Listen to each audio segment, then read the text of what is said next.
Hello everybody and welcome back to new Eriador. I promised you in the last episode that we will start off here where we left up last time. We have been building this awesome Enderman farm in the last episode and it is still working like a charm like it did in the end of the last episode, but check this out, it now looks gorgeous because Crucia went to work here and decorated this. We now have chests for everybody and it's going to be super loud over there, so let me go quickly into here and turn those down to almost nothing. So we still hear the ringing of the XP that Rick is collecting.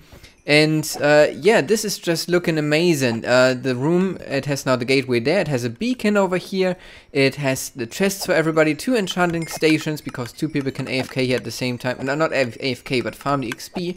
And we are going to enchant some stuff real quick, so maybe it will be quicker if Rico just lets me get the XP for just a second, because then I can quickly enchant my tools and my armor with whatever I'm getting.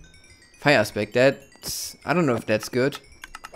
It's weird if you don't hear the Enderman anymore. So yeah, why am I enchanting all this stuff? It is because I want to go into the end with Rika and we should get ourselves some Elytra wings. So 1 for each of us. That means we need to find 2 of the ships, and that means that we might have to search for quite some time. But I don't want to make this the whole episode, so I will just do this in the beginning, make a nice montage out of it, and then I will go back to the base, and over there we are going to work on the storage system, because I think that you like that quite a lot. So that's the plan for today, and yeah, it should be almost done here. You see how quick you get the enchantments. I'm even getting Feather Falling 4. This is amazing, so I don't need to waste the Feather Falling 4 book that I was having. Give me more XP, please. And there we go, Feather Falling 4 and protection. Great, this is all I needed. And now we can go into the end and get ourselves some Elytra wings.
Oh, there is the ship, our first one. I don't think that anybody has been here because we are so far out that... Hey, there's even a gateway, I saw that. So there would be a way back, but we need 2 ships to have 2 Elytras because we're 2 people. But what we're going to do now is put down our ender chest somewhere next to that. So let me quickly do that. And then inside we've got a beacon that we will put down with regeneration. So we don't have to worry about getting hurt too much. We just need to get somewhat in reach of the city, so we have this all covered with the regen effect, but we are outside of the reach of those 2 shikers over there. So I think over here would be good. So putting this down. And now we can get some striker shells with the looting effect and the Elytra from over there.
That's what I call lucky. That's ours. That's the next one. I think then Rika's getting an Elytra too, and we are getting some more Shulker shells.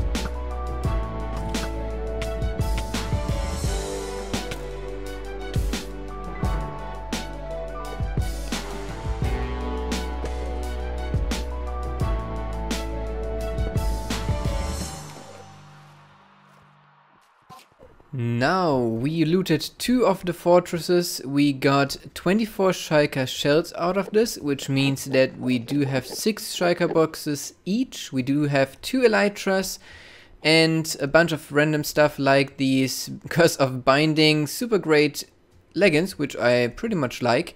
And yeah, now I think we can even go back through an end gateway, because where the first fortress was, there was an end gateway, which is just great. So let me put this here. Rika's taking some flowers with her.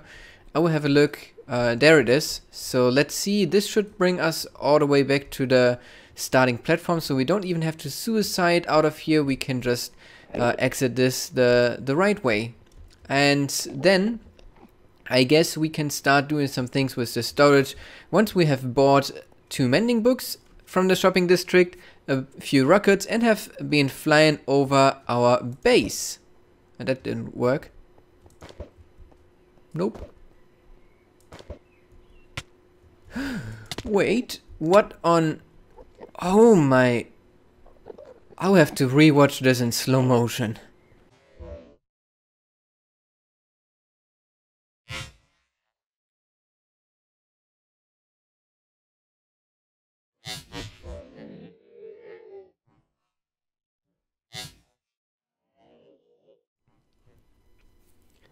With unbreaking and mending on the Elytra and some rockets, this feels just right, but before we fly, check this out, the beacon is gone. It's now over there, cause we wanna have 1 beacon there and 1 on the other side, so it's not in the center of the storage anymore, and I think that this will be much better. You may be able to hear this. There are some parrots here. Those are 5 of the ones that are brought over, because now we have 1 of each color here. And if you remember, I had a green one which I wanted to bring for Rika, but Rika found her own one, so I brought the green one back with Elite and I sold it over here. It was a wild parrot, so anyone could tame it. And what do you think? How much did I charge for a white parrot? It was a stack of diamonds, and Celodri got it, and we even got a wither skull from this as well. So we don't have to farm wither skulls, we are getting them for free always. By the way, for the wither skulls that we got from Deadcraft, we will kill the wither in the nether ceiling and make the second beacon, so we have it here on both sides in an easy way. We also have been with our Shulker boxes.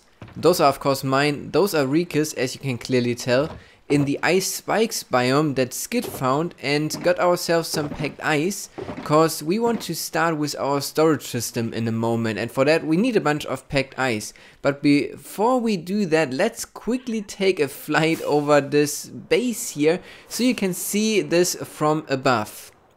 There we go. This is our base, and it feels so good now to fly around. Rika has been busy over here on this side, and she has been building a horse stable, as you can see here. So this happened, and on the other side I was, well, I wasn't busy, I was ordering something. Let me go over. Right, here where you can see those pillars out of stone bricks, those are 2x2 chunks. And there is a chest in the center that says for Menro and Brett, because they are having a digging shop, and we want to have those 4 chunks here dug all the way down to bedrock. So they charged us 16 diamonds for that, and hopefully they will get to work soon, cause here we want to build our mob farm and we really need that for gunpowder. Oh, and also bones, because we're always short on bones. But now we need to get started with some digging over here, because right there where the center is, we are going to expand it to where this beacon is, and that side where the other beacon is going to be, so we can fit all of our 400, 500-ish filters for the storage system into there.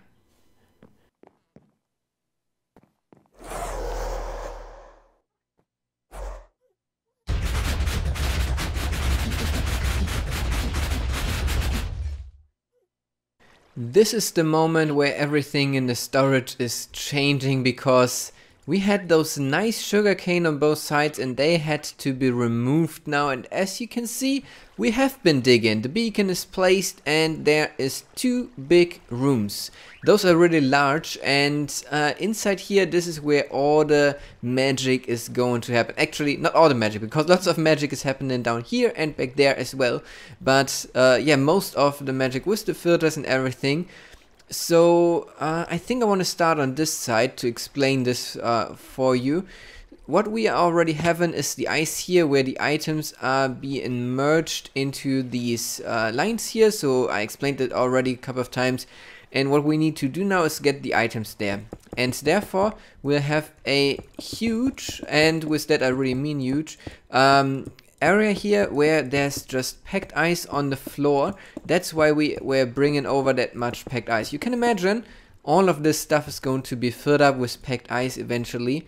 And I'm glad that I've got those on me, because then I can make some pressure plates, they're called. So then this is where the items are going to flow, and I will for now put this, there will be like a wall block here, so we already dug that out. And then water is going to start here, but it should be going in a straight line, and that's why we are going to put those pressure plates all the way on this line here. So we have a row of source blocks here, and all the water is going straight in that direction. So yeah, that is the water. And how do we get the items into here? Yeah, it's pretty simple. You can see the droppers here. They're going to sit right here. There will be a fence gate in front, which I don't have on me. So the item will be shot out and fly against the fence gate, will be dropped there, will be picked up by the water stream, and will be going this way into the water there. Oh, yeah, well, I'm not a good thrower. Hitting the trapdoor in this case, and so the item will fall down into the lower water stream, go into the item elevator around, and into the chest. So I think that we are going to set up those ice ways, you could say, now, and get all the water in place, all the droppers in place, hook them up with clocks even, I think. Yeah, I think we'll do that as well. Because that is all something that I can explain then afterwards, how it all looking. That's much better than telling you about what I'm going to do. I will show you what I have been doing now. There's everything in place, and I think that this is looking already quite alright. You can see the water is all in place, and the sea lanterns are lighting this up. We have the sea lanterns placed every second block in each row, so an item will always get a little bit stuck on the sea lantern if it's like going over, but then it continues. But it's not doing this every time, because I did it in a pattern where it's alternating. So here's it set in this row. And a very cool thing about this is that once I reached the beacon, I was thinking, well, now it will look odd. But actually the beacon is right where a sea lantern should be. And this was not planned. It just turned to be like this. And I think it's really, really cool. So yeah, we already have the redstone in place, as I said before. And in front we do have the fence gates. So let me explain to you how this is working.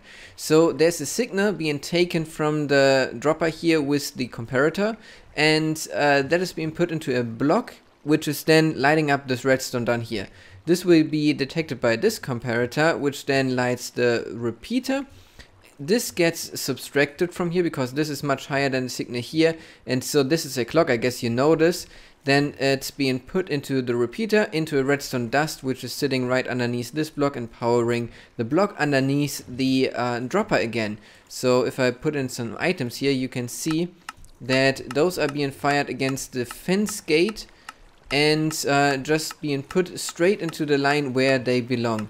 And how did it end up over there? I think it's actually not here. So if there's something strange about this, like items being stuck on top of there, we might just put a block, or yeah, I don't know if we should put maybe a fence here, but then it would get stuck on there as well. So maybe something like this will do the trick, because then the items can't bounce up too much anymore. But it looks a little strange. We'll have an eye on that. So yeah, this is done for all the droppers on the side. At least we have another whole side to do over there, and we ran out of white concrete. That's why there's no floor in place here, but you can see all the clocks, all the jack-o'-lanterns underneath there, and it's all lit up with some sea lanterns. I hope that this is lit enough that nothing can spawn then on the floor, but I think it is looking quite alright already. So then for the wall, let me quickly check if I have some more concrete that I can make, because then I can show you the wall design as well that we are planning on doing. I don't have concrete here. We've got some blue concrete powder at least, and then maybe there's a bit of sand left. For some reason, some blue concrete. Some gravel in here. We have plenty of gravel at least. And then white concrete powder. There we go. With this I think I can work, and I think that I need another block here where I can put then the wall on, because the wall is being put back here, and then we'll just have a line or a stripe of white concrete. Of course this will be white concrete, and then I think at this height we'll put a line of blue concrete all the way to the back there, and then two more white, and that is where there will be a roof for this floor. So it will be more or less a two-story build here, because the upper part where those windows are, those will be separated from the lower part, I think, if it all goes to plan. But with this then as the main part of it, I think it is looking quite alright already. Let me see, can I quickly do this? I'm a little scared to mess up the redstone over there, so I will just do it so it's flowing down just for a short moment. And I messed it up. I will fix the redstone in just a moment. But let's have a look at this, if this is looking alright. Yeah, I like the look of this. Imagine the line going all the way back to the very far end over there. We kind of transition this line here into there and bringing it around back to here again. And I think that this is looking quite fancy then. So this is quite a lot of work what we have to do now, with putting in the floor and then the wall, doing the whole other side. And I don't think that we'll get this done in today's episode, but maybe until next episode we'll do some more work with the lower part here, and then I will hopefully get around together with Rike to start with our filters next episode, because once the filters are in place we are basically good to go, because the filters will just be hooked up now to those droppers here. So like for example 16 filters will be hooked up to there, and they will go into the water stream and then into one chest, and this is how it goes. Then we just have to have the input chest, which will be this one here that is currently labeled rest items. This will be the input chest.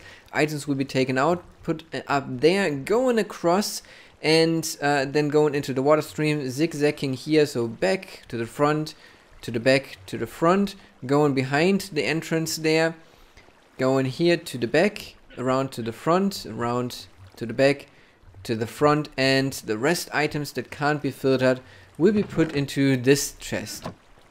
So that's the whole circle then, and I think that we are pretty close to getting this project complete and we won't have to sort any items ever again.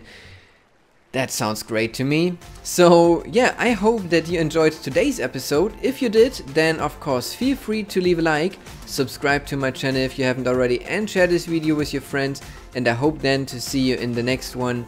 Until then, have a great day.